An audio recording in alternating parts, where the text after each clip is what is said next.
이번 이재명 대표 피습은 첫째로 구독자와 조회수를 높이고 후원자들의 관심과 후원금을 받는 그 맛, 즉 도파민에 지나치게 중독된 극우 유튜버와 뉴라이트 세력들, 둘째로 이들의 동조하는 윤정부와 국힘의 행태, 마지막으로 이들을 따르고 지지하면서 본인들도 모르게 촉진된 도파민에 심각하게 중독된 사람들이 서로 직간접적으로 연관되는 과정에서 한 개인의 일탈로 유발된 사건으로 볼 수 있습니다. 지지 세력들이 단순히 흥분하고 자극받는 수준을 넘어서서 때로는 지나치게 극단적이고 심지어 폭력적인 행동까지도 거침없이 따라하면서 나도 극우 유튜버처럼 저렇게 강력하게 움직이면 영웅처럼 주변에서 인정받고 아예 정치 쪽에서 자리까지 하나 얻을 수 있지 않을까 싶은 기대감이나 아니면 아예 도를 넘어 그런 언행들과 폭력 사용조차도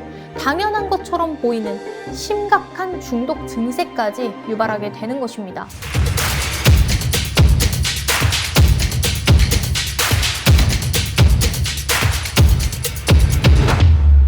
잠시만 봐야지 하면서 핸드폰 쇼츠 영상 1시간 훌쩍 넘게 보면서 끊어내지 못했던 경험 다들 있으시죠? 의지 박약이라 자책하기보다 디지털 마약이라 불리우는 영상 쇼폼과 이로 인한 도파민 중독을 먼저 살펴봐야 할 것 같습니다. 우리 뇌의 중추신경계에서는 즐겁거나 목표를 달성했거나 정보를 취득했거나 할 때 도파민이라는 신경 전달 물질을 분비함을 알고 계실 것입니다. 기술 철학자 돈 아이디는 기술을 우리 신체 기능의 연장으로 보면서 망원경은 눈의 연장, 자동차는 발의 연장 등으로 해석했고 핸드폰의 경우는 초감각적 모든 기능의 연장으로 보았습니다. 이처럼 초감각 기능을 장착한 셈인 스마트폰을 사용할 때 도파민 터진다, 도파민 싹 돈다 라는 말이 자연스럽게 나올 정도로 우리는 쉽게 흥분감과 흥미를 느끼고 쾌락과 즐거움을 얻을 수 있습니다. 문제는 시시때때로 분비된 이 도파민에 절여져 뇌 속에 도파민이 넘침에도 불구하고 더 큰 쾌락을 계속 추구하면서 결국 도파민 중독에 이르는 부분입니다. 중독 상태에 빠진다는 것은 쾌락이 커지다, 고통으로 치우치게 됨을 의미하는데 흔히 마약으로 얻는 쾌락이 끝나면 몸이 아파서 또 찾고 찾듯이 휴대폰 중독 원리도 이와 비슷해서 유튜브 알고리즘이 이끄는 대로 끊임없이 빠져들게 되는 것입니다. 이처럼 게임 중독, 마약 중독, 포르노 중독 등의 각종 중독 현상도 결국 과분비된 도파민 중독으로부터 비롯되는 것입니다. 뿐만 아니라 도파민은 어떤 사람이나 집단에 대한 이질감을 느끼거나 또는 내가 속한 집단을 누군가 뒤흔든다고 생각할 때 스스로 분노하면서 일종의 희열감을 느끼게 하기 때문에 중독될 경우 자기 편은 맹렬히 옹호하고 지키는 확증 편향으로 상대편에 대해서는 분노하며 과격하게 저항하는 행동을 유발합니다. 정치 영역에서 이런 모습은 흔히 극우 유튜버들의 행태에서 찾아볼 수 있습니다. 이들 극우 유튜버 방송에 카타르시스를 느끼는 구독자들이 더 늘어나고 그럴수록 해당 극우 유튜버는 구독자들이 더 큰 카타르시스를 느껴 지속적으로 후원할 수 있도록 더더욱 자극적이고 폭력적인 언행의 영상 만들기를 거듭하는 악순환에 빠지는 것입니다. 이처럼 뉴미디어 생성과 더불어 돈벌이가 된다는 것을 깨달은 극우 보수자들이 자극적인 컨텐츠를 만들기 시작했고 특히 이재명 대표의 경우는 극우 유튜버들의 행태에 기존 수구보수 정치인들과 수구보수 언론까지 합세해서 거의 집단적으로 일종의 도파민 중독 증상을 보이고 있는 것 같습니다. 당장 지난 2일에 발생한 이재명 대표 피습 사건만 보더라도 이를 쉽게 알 수 있습니다. 이재명 대표가 부산시 대학동 가덕구 신공항 건설부지 시차로 기자들과의 질의응답을 하던 중 갑자기 접근한 한 67세 남성이 흉기로 이 대표의 왼쪽 목 부위를 큰 칼로 찌른 것입니다. 이에 대해 극우 보수 유튜버들은 가해자가 머리에 내가 이재명이라는 종이 왕관을 썼는데 그 글씨체 출처가 이재명 대표 팬클럽 잼잼 봉사단이라는 식의 발언이나 한동훈 지지율이 올라 벌린 민주당의 자작극이라고 방송을 내보냈고 특히 전광훈 목사의 딸이 발행하는 자유일보에서는 이재명 피습, 칼 아닌 나무젓가락 의혹이라는 제목으로 범행 도구가 칼이 아닌 나무젓가락일 수 있다고 기사까지 썼습니다.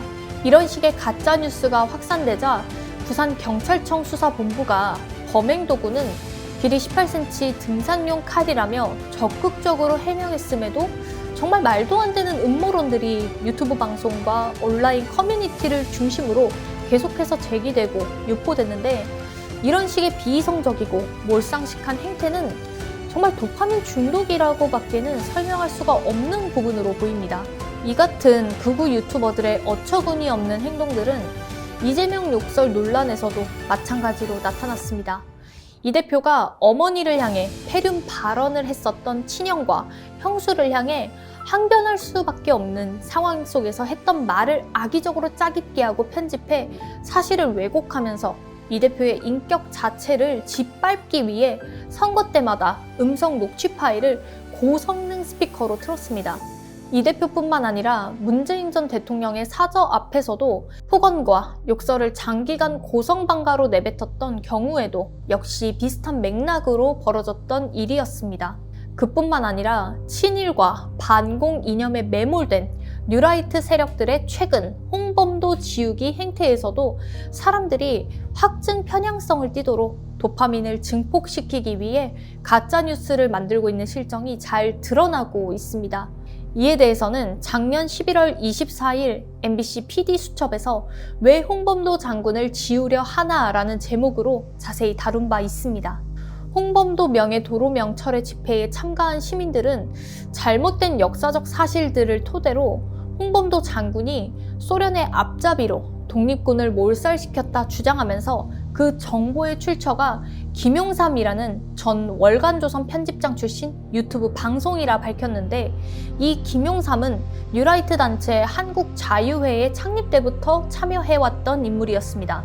그는 2020년 말부터 자신의 유튜브 채널 영상에 홍범도 장군을 비롯한 항일 무장투쟁의 역사를 폄훼하고 청산리 대첩은 무승부, 봉오동 정투는 일본의 승리, 김좌진 장군은 무장 강도라는 식의 내용을 담았는데, 특히 내용의 출처 부분에서 권위 있는 국내 연구자들의 책과 논문을 인용해 자신의 주장을 뒷받침해왔다고 당당히 주장하고 있었습니다.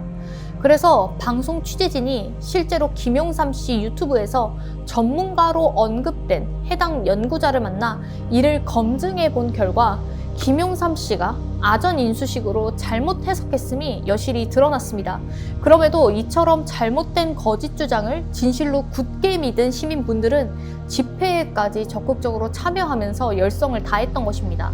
그런데 더욱 심각한 문제는 이처럼 거짓 정보 기반의 극언 및 망언을 서슴없이 내뱉는 극우 유튜버들과 뉴라이트 세력의 윤정부와 국힘까지 자발적으로 동조하고 가세해서 지지자들에게까지 연쇄적으로 도파민 중독 현상이 급격히 촉진되고 가속화된다는 점에 있습니다.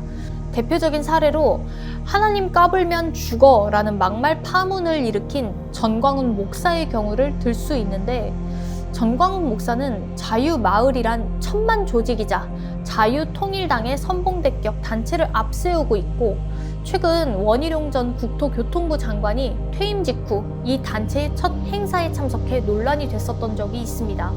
당시 행사에 함께한 전 목사와의 관계에 대해 원 장관은 부인했지만, 경북 대구 장로 총연합 엘더 아가페 지도자 대회라는 명칭으로 개최된 이 행사의 또 다른 이름은 자유마을 대회였고, 원희룡 전 장관이 이곳에서 간증을 펼치며 지지를 호소했었습니다. 이 자유마을뿐만 아니라 최근 12개 교단과의 합동 행사를 계기로 조직된 1,800만 명의 신자들을 앞세운 전광훈 목사는 특히 선거 때마다 현 국힘을 비롯한 과거 보수당 내에서 자신의 영향력을 행사하고자 해왔었습니다.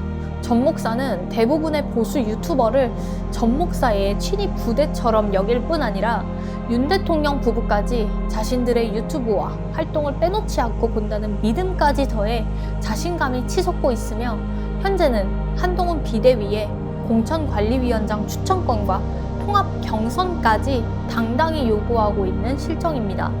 이처럼 도파민에 중독된 극우 유튜버 방송과 뉴라이트 세력들의 수구보수 윤정부와 국힘 의원까지 동조하는 식의 행태는 이들의 직접적인 영향을 받는 보수 지지 세력들을 더욱더 극한으로 몰아넣고 도파민에 계속해서 중독되게끔 조장하고 있는 셈입니다.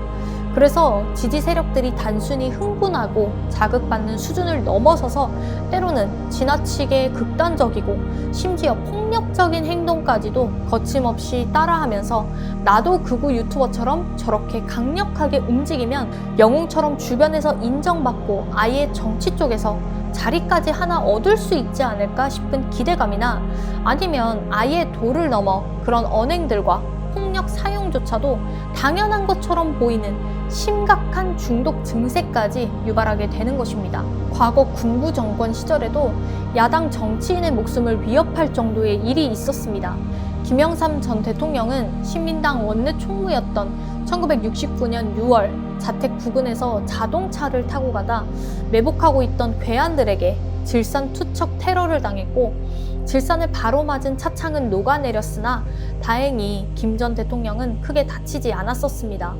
또한 1973년 8월에는 일본에서 민주화 활동을 하던 김대중 전 대통령이 일본 도쿄에서 중앙정보부 요원들에게 납치된 뒤 살해당할 뻔하다가 5일 만에 풀려나기도 했었습니다.